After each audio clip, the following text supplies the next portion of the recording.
നമ്മൾ pollution control ബോർഡിന് licence സാധാരണ എടുക്കുന്നത് നമ്മളൊരു ഇൻഡസ്ട്രി റൺ ചെയ്യുമ്പോൾ അതിൻ്റെ ഭാഗമായിട്ട് അവിടെ വേസ്റ്റ് വാട്ടറോ അല്ലെങ്കിൽ സോളിഡ് വേസ്റ്റൊക്കെ ജനറേറ്റ് ചെയ്യുന്നുണ്ടെങ്കിൽ അതിന് പ്രോപ്പറായിട്ട് ട്രീറ്റ് ചെയ്യുന്നതിന് വേണ്ടിയിട്ടാണ്. ഫോർ എക്സാമ്പിൾ നിങ്ങളൊരു ഫുഡ് ഇൻഡസ്ട്രി ആണെങ്കിൽ അവിടുത്തെ പ്രവർത്തനത്തിൻ്റെ ഭാഗമായിട്ട് വേസ്റ്റ് വാട്ടർ ഉണ്ടാവും. അവിടെ വെസൽ ക്ലീൻ ചെയ്യുന്നത് അല്ലെങ്കിൽ അവിടുത്തെ പാത്രങ്ങളോ അല്ലെങ്കിൽ അവിടുത്തെ ബാക്കിയുള്ള പ്രവർത്തനത്തിൻ്റെ ഭാഗമായിട്ട് വരുന്ന വേസ്റ്റ് വാട്ടർ കാര്യങ്ങൾ നമുക്ക് ട്രീറ്റ് ചെയ്തിട്ട് വേണം പുറത്തേക്ക് കളയാൻ. അല്ലെങ്കിൽ അത് നമ്മളെ നമ്മളെ സറൗണ്ടിങ്ങിനെ അത് ബാധിക്കും. സോ അതിന് വേണ്ടിയിട്ടാണ് നമ്മൾ PCBയുടെ ലൈസൻസ് എടുക്കുന്നത്.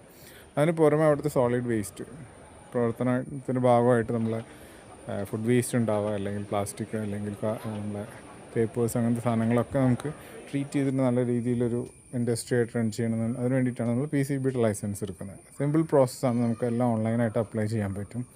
നമ്മൾ അപ്ലൈ ചെയ്തതിന് ശേഷം അവർ PCBയുടെ കൺസെൻറ്റ് ടു എസ്റ്റാബ്ലിഷ് എന്ന് പറഞ്ഞിട്ടുള്ള ഫസ്റ്റ് ലൈസൻസ് ഉണ്ട്.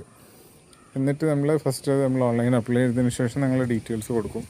അവർ സൈറ്റ് വിസിറ്റ് വന്നതിന് ശേഷം എന്തെങ്കിലും കറക്ഷൻസ് കാര്യങ്ങളുണ്ടോ നോക്കും. എന്നിട്ട് സെക്കൻഡ് സ്റ്റേജിൽ നമുക്ക് നമ്മൾ ഓപ്പറേഷൻ ലെവലിലേക്ക് പോയി കഴിഞ്ഞാൽ കൺസെൻറ്റ് ടു ഓപ്പറേറ്റ് എന്നുള്ള രീതിയിലുള്ള രണ്ടാമത്തെ ലൈസൻസ് നമ്മളെടുക്കും.